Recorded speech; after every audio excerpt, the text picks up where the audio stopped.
But I can't believe the NHL makes us wait. We waited 15 years to wait for the time and the schedule for this game. Well, the time off might actually help them a little bit to heal up any bumps and bruises and stuff. Okay, the pre-show has started.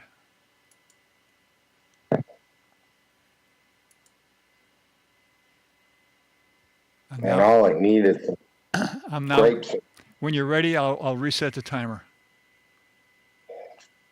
I think I was born ready. Okay. Okay, keep your eye on the timer when it says, after I reset it, when it says on the air, you're on the air, okay? Okay. Here we go.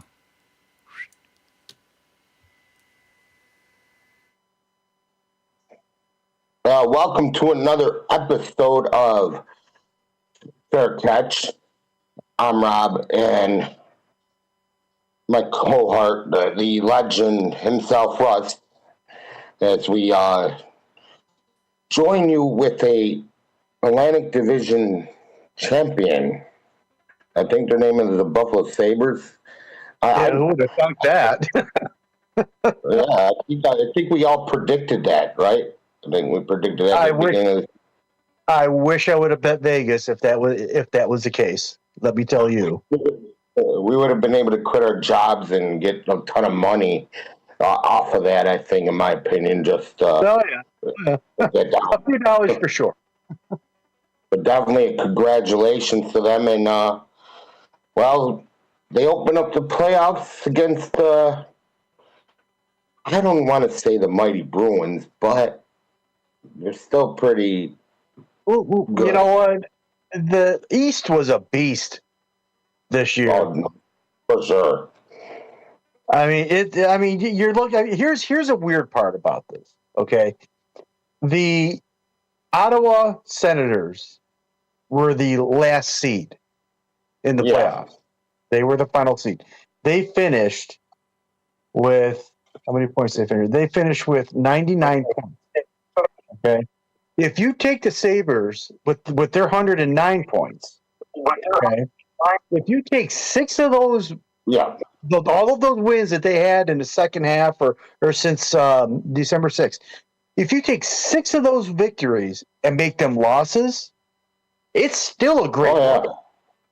They don't make the playoffs. I mean, look at Detroit. I mean, they get knocked out of the playoffs. They were in first place in January. And, if points went their way, you're talking about them being in the playoffs, too.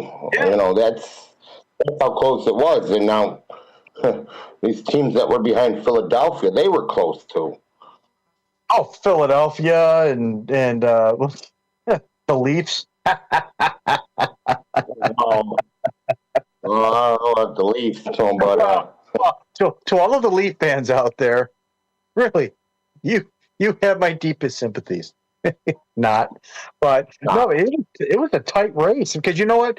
Every time the Sabres would win, the Lightning would win, or for a while there, the Red Wings were hanging in there for a while. And you had Montreal, obviously. Montreal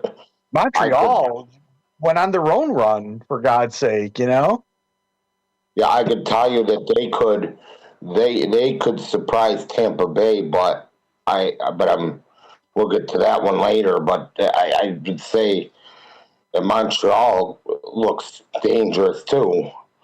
And then who would expect the old and slow Pittsburgh Penguins? Sidney Crosby and Malkin. Old and slow Pittsburgh. Listen, when you have pedigree like Crosby and Malkin, you can't count them out. No, definitely not. You can't. I mean, their goaltending is still iffy, and they're like, I want to say that Pittsburgh will, if they get far, that's because of experience. But we're not but I just don't see them getting past the second round versus teams like a Carolina or Tampa Bay. I think Buffalo could beat them in the 7-game series. Well, let's put it this way. The way it's looking right now, well, here are the matchups. You have the Hurricanes and Senators. I think we pretty much expect the Hurricanes to go there. The Penguins and Flyers, this is going to be a tough series. I mean, tough series. This is Pennsylvania, East Pennsylvania versus Western Pennsylvania. And if it's anything like the last time they were in the playoffs against each other, you're going to see WrestleMania on ice, basically. Oh yeah. But that is like, but that's going to be a rough one. And then of course you have the Lightning Canadians, and that's going to be a back and forth series because you know what, the Lightning, they like to play physical. They really bring the physical game in the playoffs. They really do. Sure. So Montreal's got that skill, that youth and that skill. Like they got so many great skill players. They do, but I don't know about the toughness though. Yeah, Cole Caulfield is amazing. He's an amazing player. Scored 50 goals this year. But the Lightning, again, we're talking about pedigree. We talk about winners. They Kucherov has won a couple cups, and he's one of the best players in the NHL. Caulfield's just reached that level. Yeah. So I'm thinking the Lightning probably in like 6. Yeah. In that one. And then when you get to the Sabres Bruins, I mean, this is old time. What is it? Eddie Shore, old time hockey. This is like, old time Adams division. Yeah, you go Cam Neely, Ray Bork, and where's LaFontaine and May and McGillney. Going back further than that, you had Rick Middleton, Pete Peters. I think I was young. And Ray Bork was there too. So way back when. I mean, I was hearing Sal Capaccio of WGR, and he despises the Bruins, and he goes back to the '83 Bruins and Sabres series. I go back to the series of 1983 when they lost in 7 in overtime. So, and the Sabres had the lead 2-0 in that game by 2 goals by Rick Sailing and blew it. So yeah, I'm a little bit bitter about that game too. I was like 10 years old. The Jerks lost. But yeah, I mean, I don't think there's an easy series. I mean, other than possibly the Hurricane Senators, because the Senators are good. They're a good team. And all steal games. I mean, don't get me wrong. He's a very good goaltender, and he could steal you games. He was getting better near the end of the season. He was struggling to get better at the end of the season. Well, here's the thing about Linus Ullmark. I'll never forget the season that the Bruins had a couple of years ago when they set the record for most points in a season or whatever.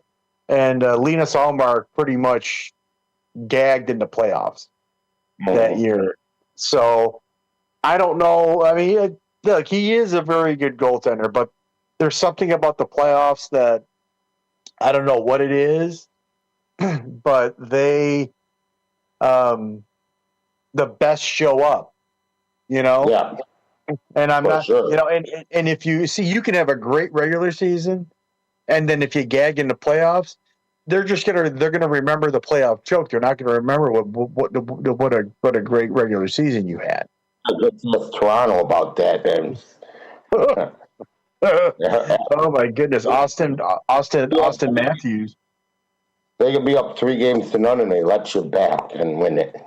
But the thing with Boston that I always get scared of is their goaltending is very good. They've always had very good goaltenders, from like Tim Thomas to Rask, and then Swayman looks like he's a very good goaltender to where he could steal games too and make it a series. Also, like he could possibly be like he's probably the most underrated in my opinion of this series because of the way he plays. Yeah, yeah. Well, he's been in the playoffs before, so it's nothing new to him. Yeah, That's what and that's what kind of concerns me about UPL is the moment going to be too big for him?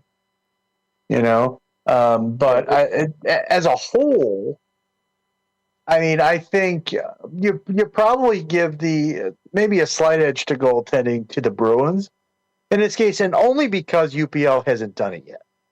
Yeah, but where the rest of the team, like team-wise, forward, defensemen, you see what like Kekalainen did during the trade deadline, bringing in experience that's been in the playoffs, like Logan Stanley, Luke Shen, Carrick, who obviously is hurt, but he's very good. Tuck was with Vegas in the first year of their existence, and they made the playoffs in the Stanley Cup Finals. So the Sabres got experience, and I think Zucker was in there too. Could have been, but you know what? I mean, it's more or less, is the moment too big for you?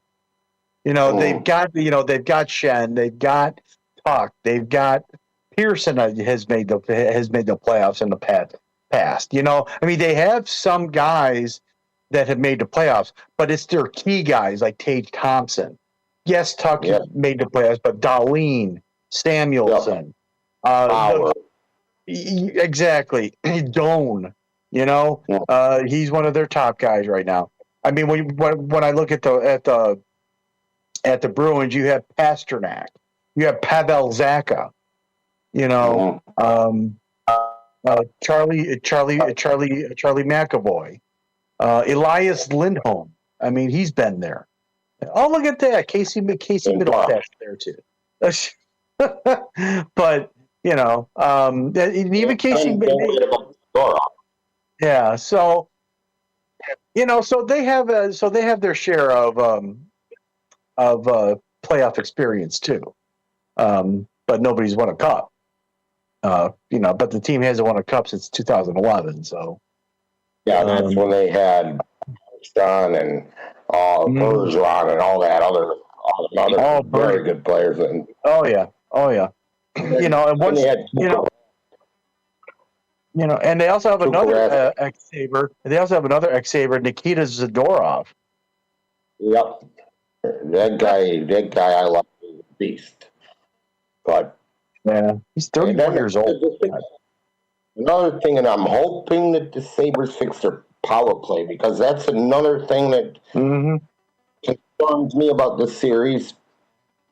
And I'm not saying that it won't show up, because I think it will eventually. I mean, they're going to have time to practice it, but it's concerning because they struggled near the end of the season with the power play.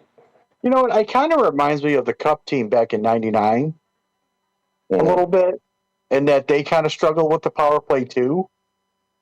And then when they got Stu Barnes, that's all they did was score the power play in the playoffs. So, I mean, we'll see what happens there, but the depth of the team, being able to roll lines, not just one or two lines. Yeah, that reminds me of 05-06 right then and there. I mean, that's they rolled lines the way that they, that they controlled each and every game. Even when they were lost the games, they controlled the games. Yeah, right?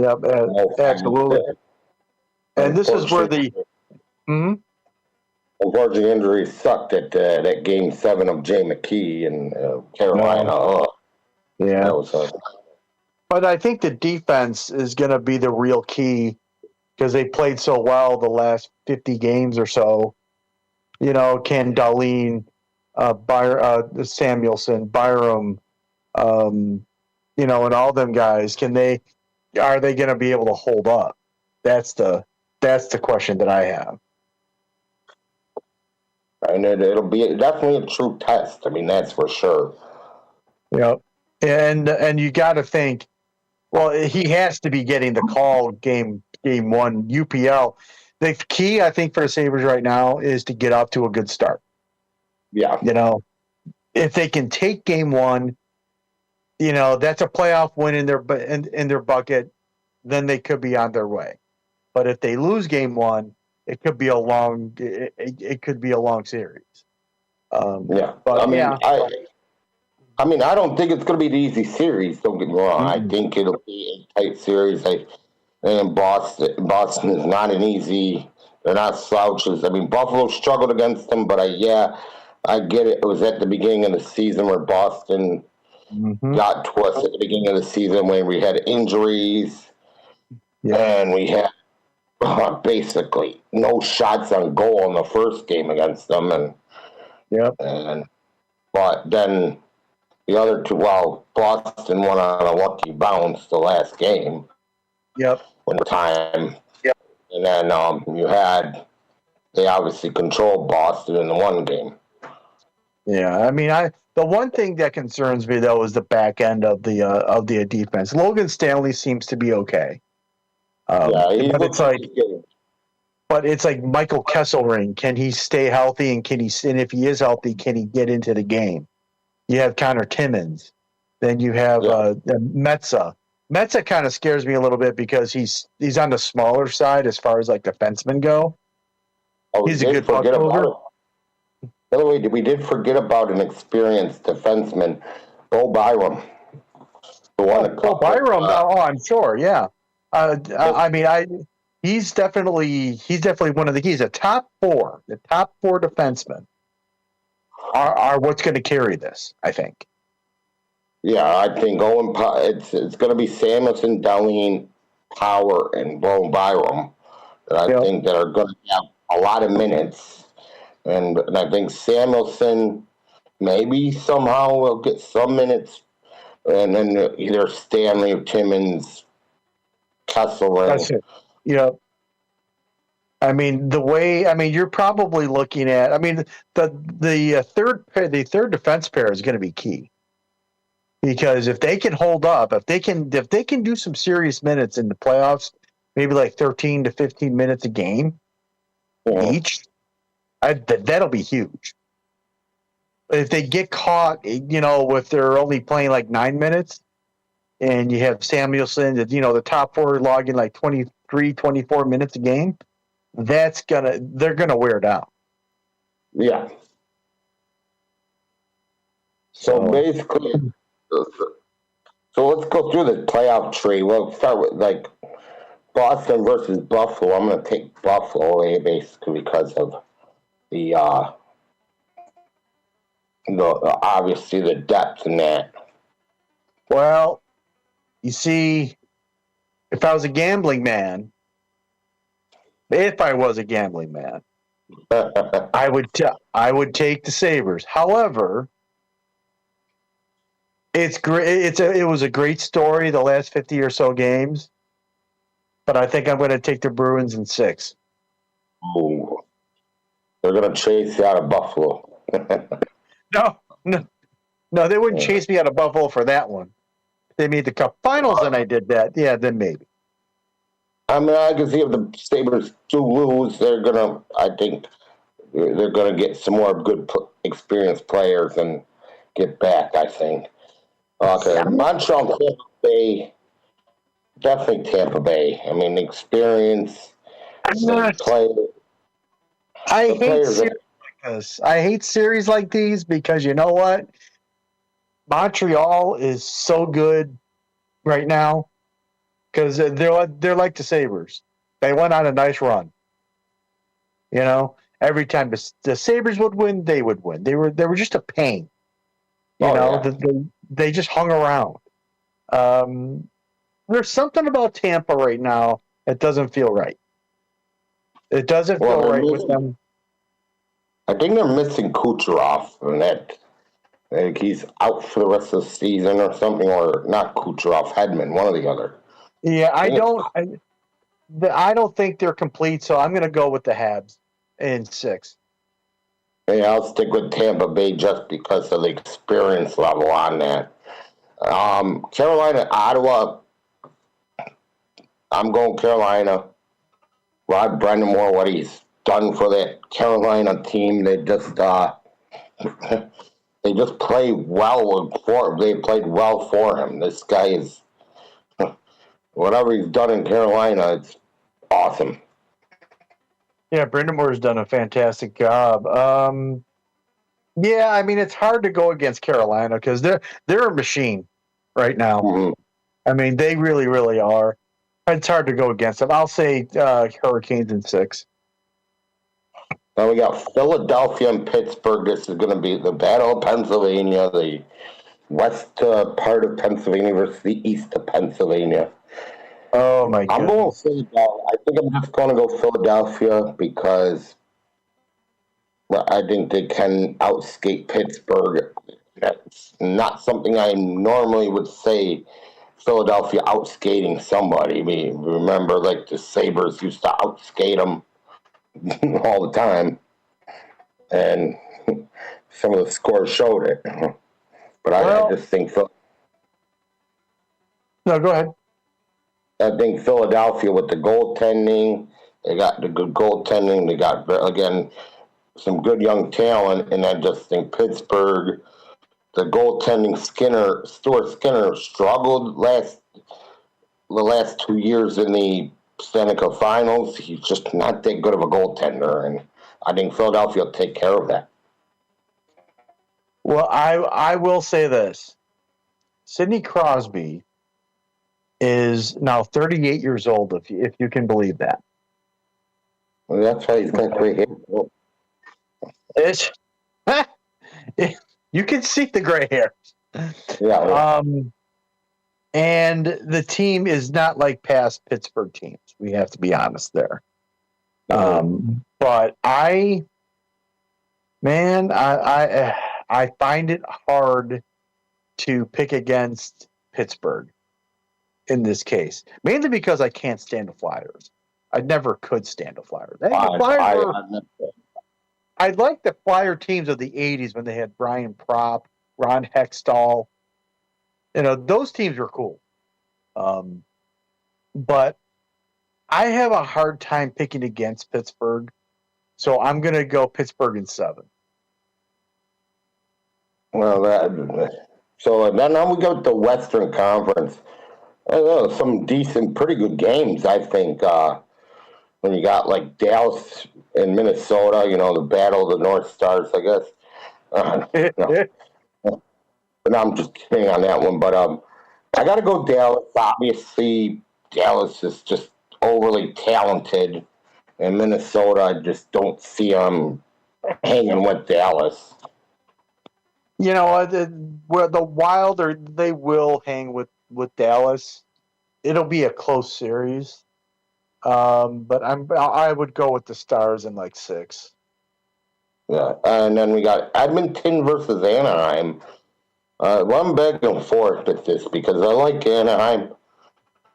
I like some of their players, but then you got Edmonton with Connor McDavid and you name it. Man, I'm telling you, Connor McDavid, the pressure's on, man. Yeah, because they failed in the Stanley Cup Finals 2 seasons in a row, and this is time for him to step up without Florida being in it. But the problem is the West right now. There's another team that will make a statement. But I'm taking Edmonton in this series, though. I don't think it's a tough series. I mean, this is another tough series to pick. But like I said, I mean,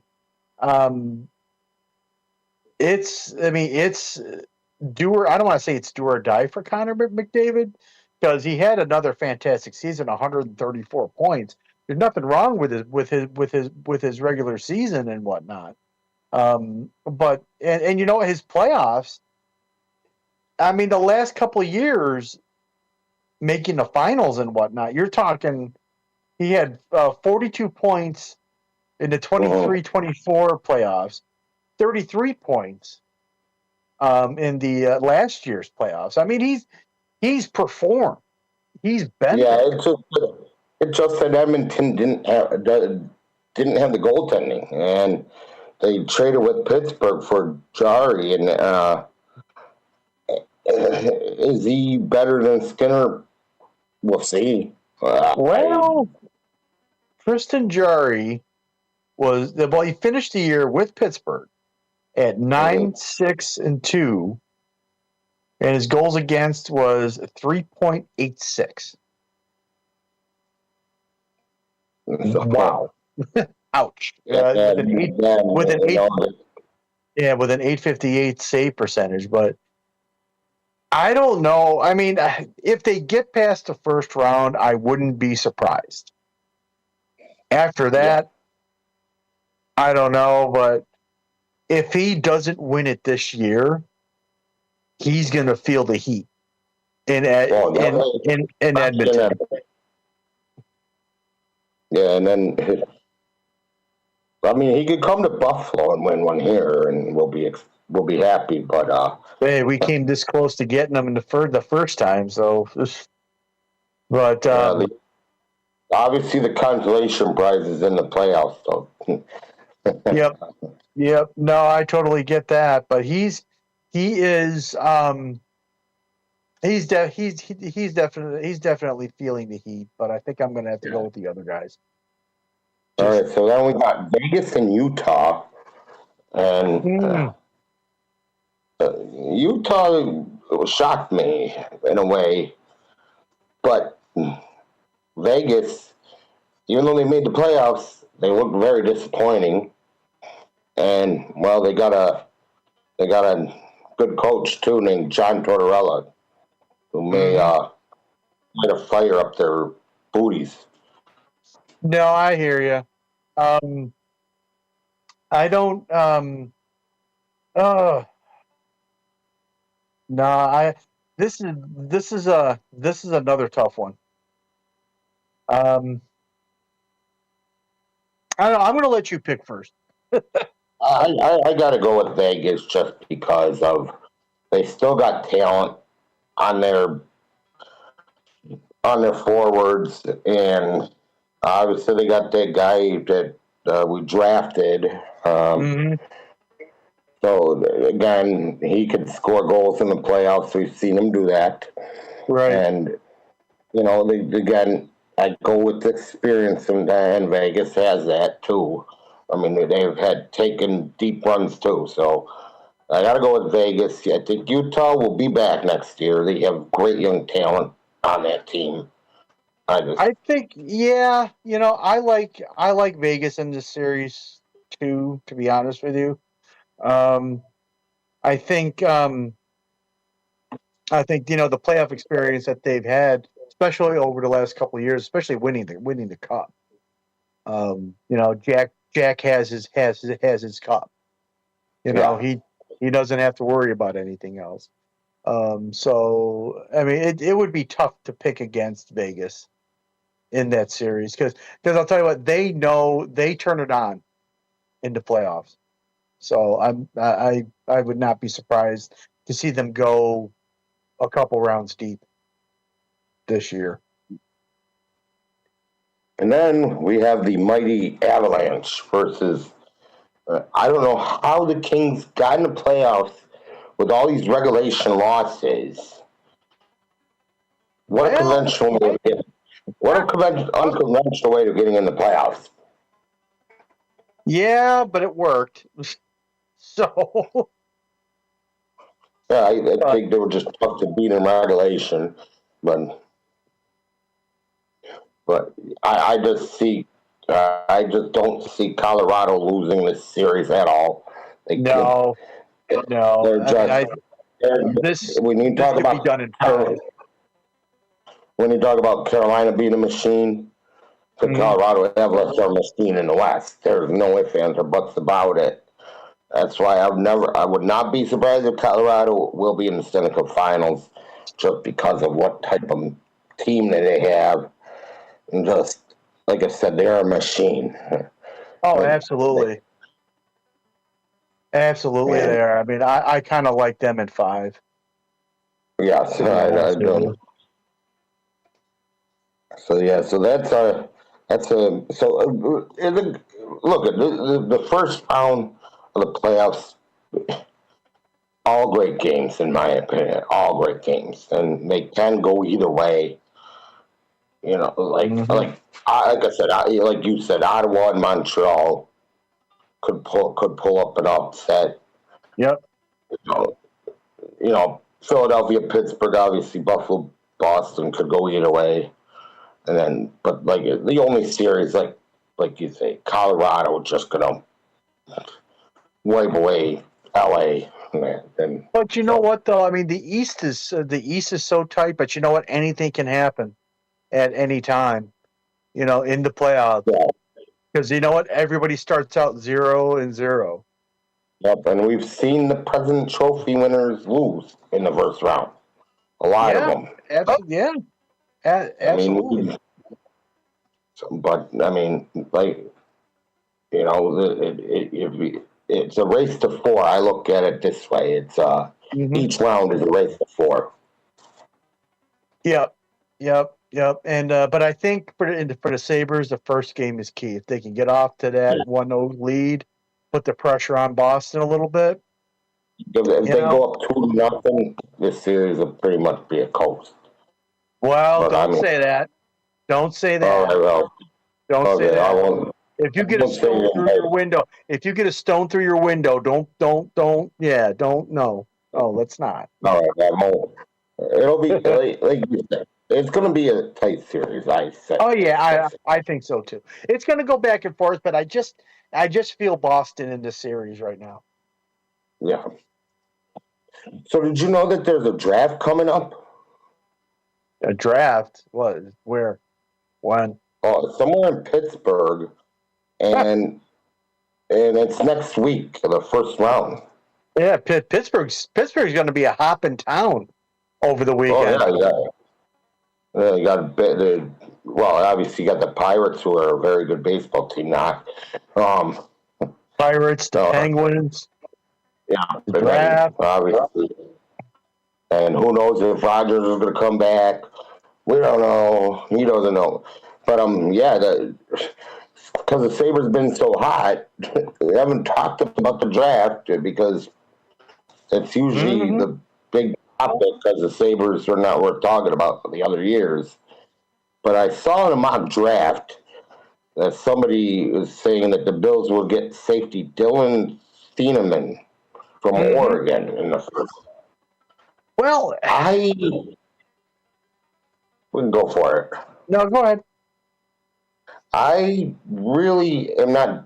I think the Bills are not desperate for a safety in the first round. I still want them to get either a defensive tackle or a middle linebacker in the first round. I mean, those are the two defensive positions I'm keen on. I mean, I think right now the way things stand, I could easily see them trading back out of the first round, and going to the. I mean, I saw one mock draft that had them trading with Arizona. I believe they have the 34th overall pick, Mm-hmm. and them getting like a couple of like a mid round pick or two. So I would like that, to be honest with you. If they could do that, move back, get another pick in like the 4th round or so, I wouldn't mind that at all. Because after I was watching, I believe it was NFL Network, their path to the draft and whatnot. There were a few people that said that after like so many picks, the talent just drops off. By the time pick 26 comes around, the talent level is pretty much the same. So why not trade back and get another pick? In the middle rounds. I can easily see that because they did it last year. Well, a couple of years ago with Keegan Coleman, yeah. Yeah. So, so I could easily see them doing that. If they don't, defense, I think, is the priority. But if a receiver falls, it depends on who falls, because there's always a couple players that are going to fall. Because there's always a couple of idiot teams that make stupid picks. Okay, Well, the Browns. So, oh, we love Cleveland. Although they had a pretty decent draft last year. So Yeah, but they added two good quarterbacks. I think Sanders proved that he can play quarterback in the NFL. yeah, I mean, well, it all depends because the Browns, look at the Baker Mayfield experience. They ruined him, and then he was eventually resurrected. So, I mean, however you want to look at that. But I'm looking at Bucky Brooks's mock draft, and he has C.J. Allen, a linebacker, which he's a very good player. So that's a definite position of need, a linebacker. Now you mentioned safety. C.J. Gardner-Johnson is only on a 1-year deal. Yeah, I mean, I maybe like that safety would, but if you're going to get a safety, I would say wait till the third or fourth round, because then you're sitting him, at least you're going to sit him behind C.J. Gardner-Johnson for the year.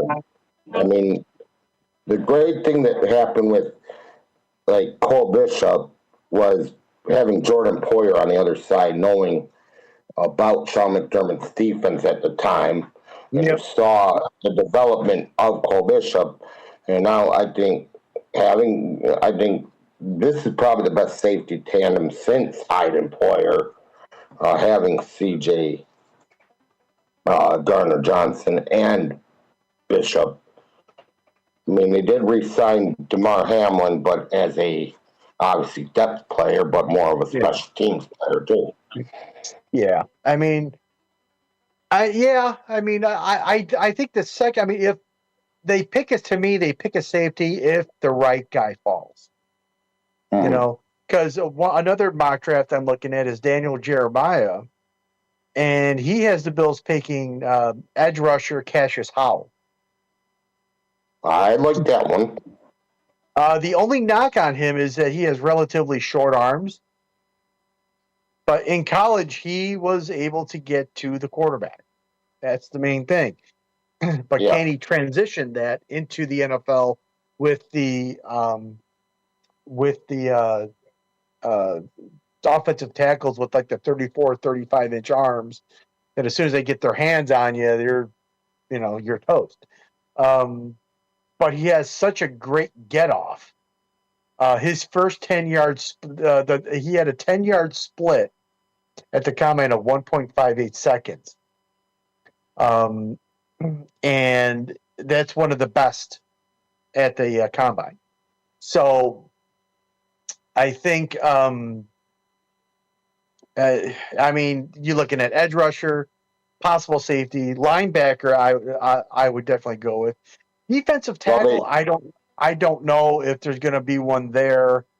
I mean, there is Caden McDonald. He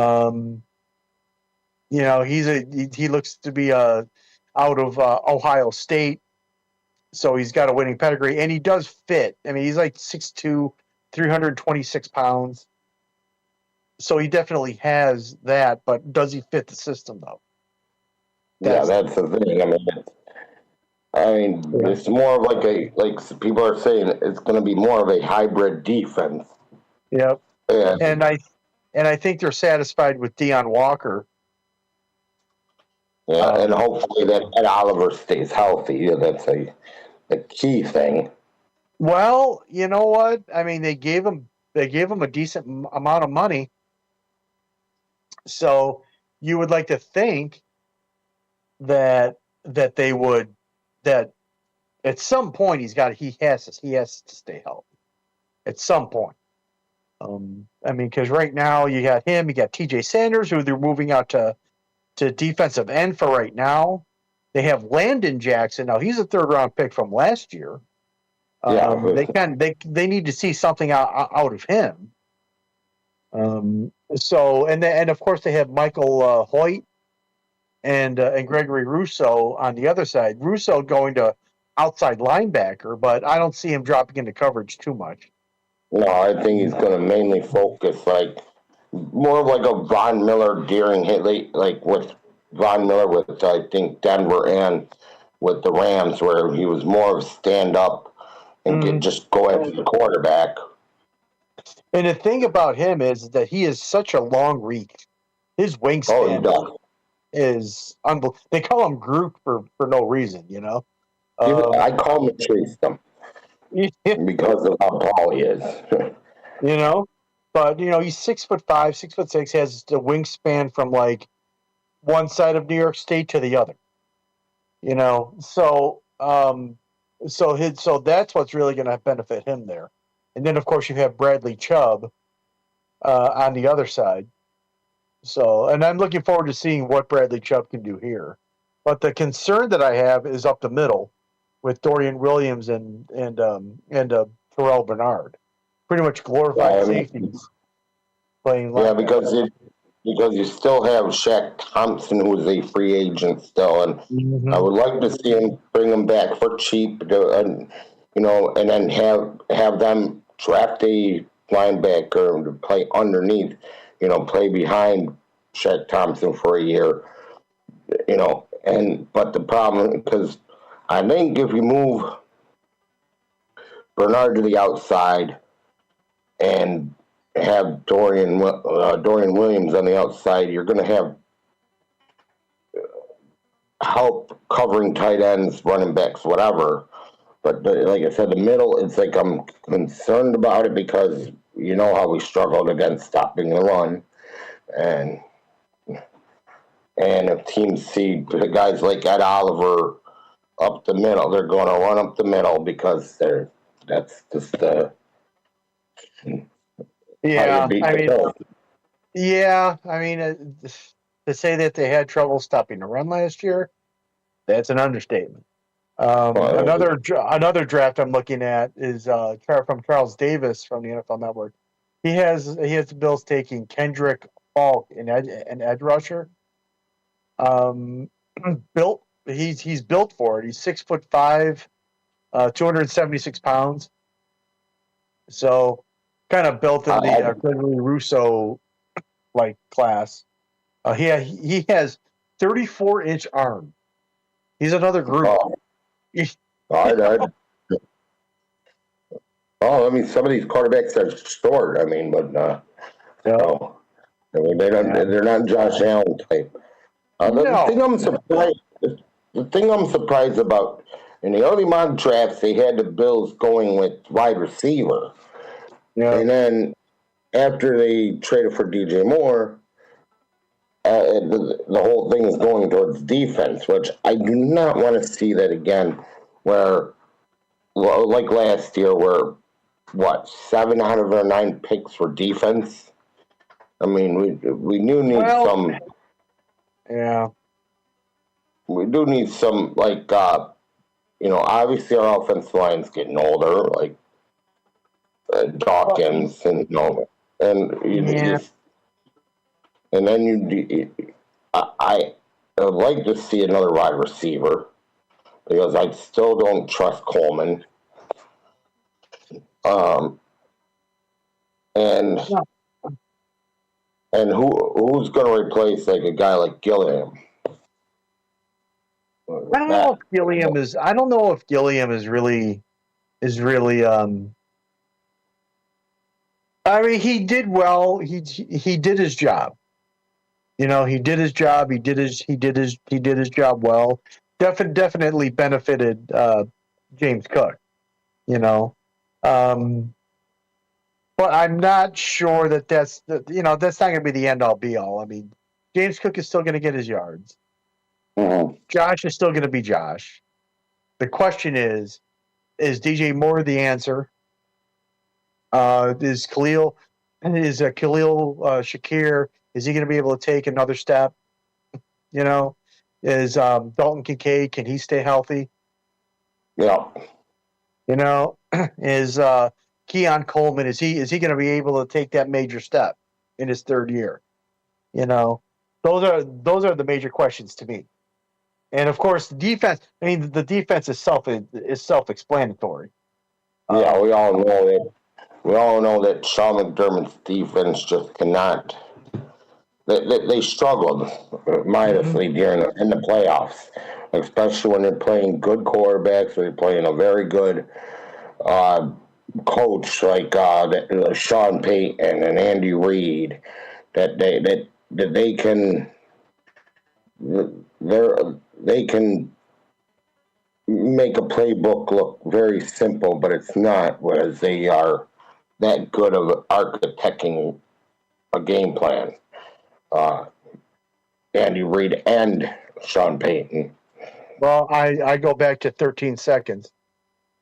You know, but if this makes you feel any better, I'm on a mock draft with Chad Reuter or Reader from the NFL Network. He has the Bills trading up one spot to 25 for guess what? A receiver. KC Concepcion. And you know what's interesting about KC Concepcion, do you? He's originally from Rochester, New York. So he grew up watching the Bills and whatnot. So and he did visit. He did have a couple visits here for pre-draft, and but I think he's more of like from what I've seen of him, he's more like a Keon Coleman. He just take contested balls and looking at him, and I've seen him play a little bit, and seen his highlights, of course. He has good speed. He has good separation. He's about 6 feet. He's about 6 feet and 195 pounds. Kind of short arm, 30-inch arms, but he can run. He can definitely run. He can definitely separate. So if they get him in the first round, I don't think I'll be happy with it because I would like to see, like I said, I would like to see them trade down in the second round because I think KC Concepcion will be there in the second round. If they did that, I would feel better about that. Yeah, I mean, I'm looking more at defense if you're going to go with the first round, especially like more of like either the edge rusher or the defensive tackle or a middle linebacker because it just those are the three needs and because of how we've struggled against these good quarterbacks in the playoffs. I mean, I think, unfortunately, I know you're not going to want to hear this, but I think defense is the way to go. At least in the first round. I mean, depending on if they trade out of the first round to the second round, their first two picks, I think, have to address needs on the defense, edge rusher and linebacker to me. And then after that, if you want to go, you want to take the best available receiver in the fourth round, you can do that because it's a fairly deep receiver draft. Yeah. So you should be able to get one in the fourth round. Yeah, I mean, I just don't see like the need of getting a safety in the first round. When I saw that, I'm like, we got CJ Gardner-Johnson. I would just like wait till the late round, get a safety in the late round. That's what Cole Bishop, I think, was a second round, I believe, or maybe So I just don't see the need of getting a safety in the first round when there's needs. Yeah, I know, but the thing is, though, when they do their draft board, when they rank the players that they want to pick, depending on how they have their board ranked, because you're gonna hear about the board. Well, he was high on our board. He was the next player on our board, or however that goes. If a safety falls there, if that's the best player available, then you may, if you don't need, if you feel like you don't need them, then you try to trade down. Because one interesting player that's in this draft is Ty Simpson, quarterback out of Alabama. If he falls, a team like Arizona is going to sit there and watch. They're going to be looking. And if Ty Simpson is there with the Bills pick, any team needing a quarterback, that wants a young quarterback, they're going to be making that phone call. So, and I fully expect Arizona, if they don't pick Ty Simpson with their first pick in the first round, if he falls to a certain point, they could very well trade back up in the first. Yeah, I mean, I could see Brandon Bean doing something like that to get more drafts because, like some of the players that we've drafted in the second round have turned out to be pretty decent. Like a guy like James Cook, especially, like being picked in the second round. Then Cyrus Torrance, who had a first round grade by a lot of teams, and yet the steal of the draft was Bean getting Cyrus or Torrance. So he does have a good pedigree of picking second round picks, So I mean, players fall. Players fall in the draft every year. Why do they fall? Who knows? There's a run. There's always like a run on certain players in the first round that pushes other players down.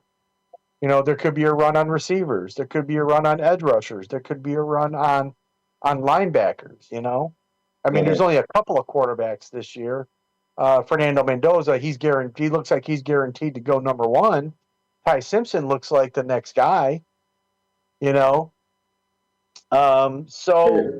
it all depends. I mean, because if a certain position goes on a run, and another one position that I keep hearing that could have a big run in the first round is offensive line.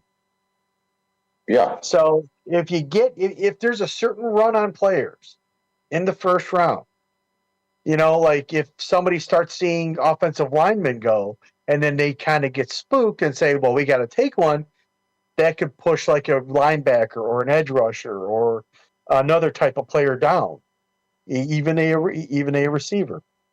The only guy that I can see the Bills taking in the first round as a receiver, if he falls, is Denzel Boston out of Washington. But I don't know if he gets past pick 20. To be honest with you. Yeah, definitely. I mean, hey, like with the Bills, like the offensive line, it's not an emergency. But it doesn't hurt to get depth. I mean, we lost, like, I think, Edwards. And yeah, so you kind of need to replace some of these guards. And, I mean, although I'm not, like I said, I think Alec Anderson will probably be pretty good this year. He stepped up, I think, and played well when they played Pittsburgh. So I kind of see them waiting to late in the rounds. I mean, plus, like I said, it's more of depth. You need depth in the offensive line more than anything.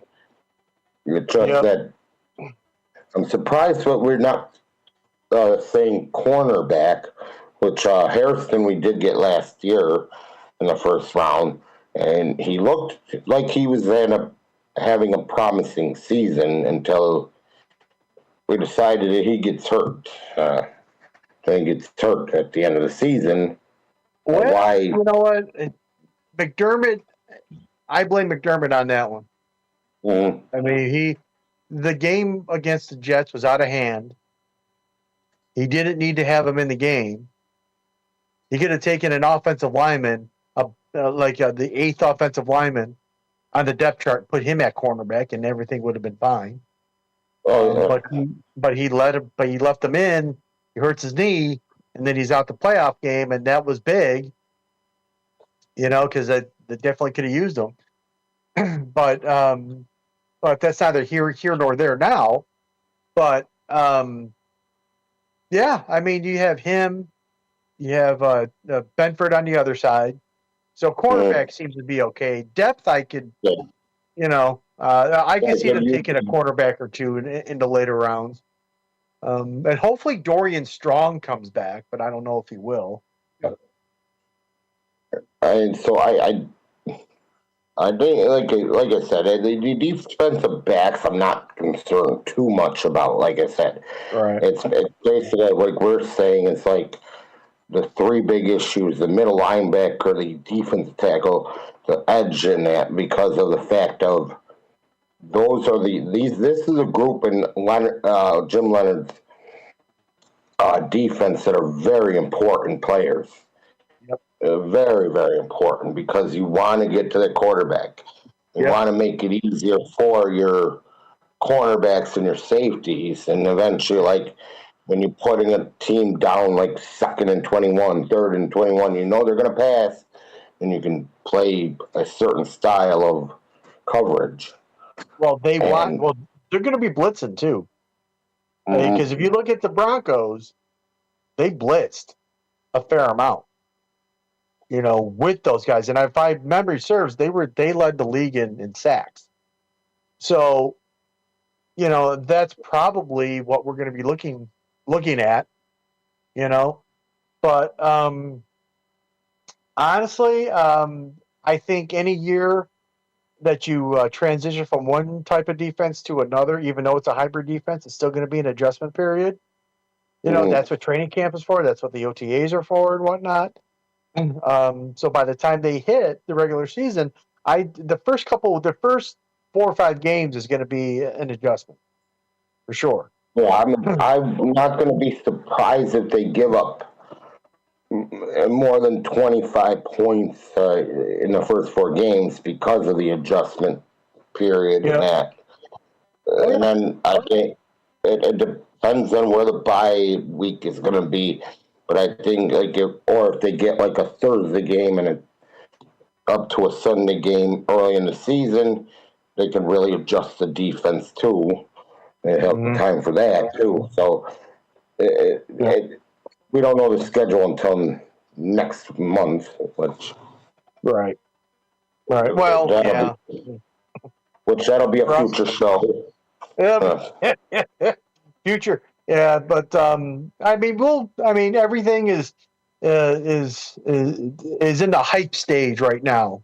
We're all looking forward to it. It's like the draft is like a holiday for us, So, but I think the Bills are in a.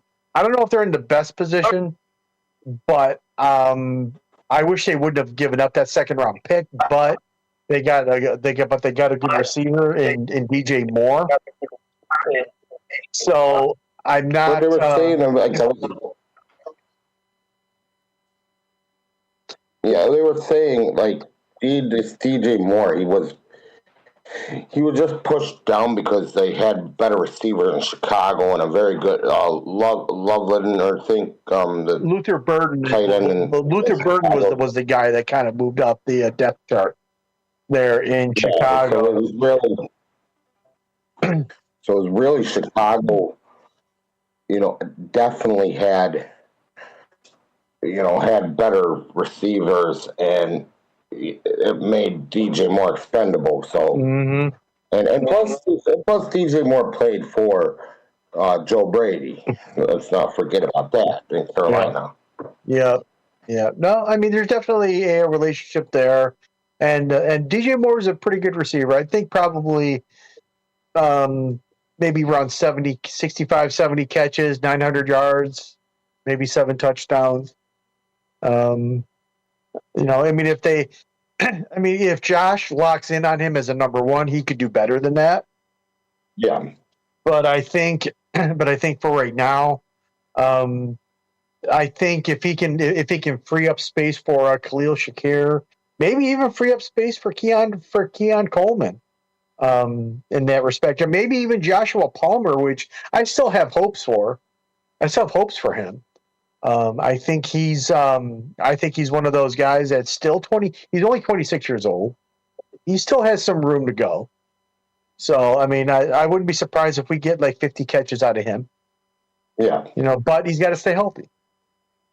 Yeah, even Tyrell Shavers, I'm interested in seeing again this year. I mean, he did pretty well last season or his time. So Yeah, well, he's got to but, come back from that knee injury. That was a crusher. yeah, Um, definitely. I felt bad for the kid, but I mean, the good thing is that the Bills have a good team. They're not 7-10 or something like that, trying to Oh get no, there. I mean, so because they could easily win the division this year. They're still, as long as Josh Allen's still there, their Super Bowl window is wide open. yeah, I think so. I think so. I don't know about wide open, but it's definitely still there. Maybe try to Yeah, get him another weapon. Maybe not in the draft, but maybe through free agency, depending. Because after June 1st, you have some players that might be available. all right, well, time to wrap things up. So hopefully everybody has a great night and take care. Go Sabres.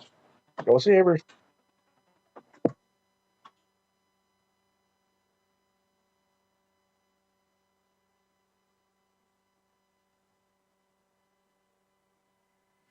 Let's shut down the show.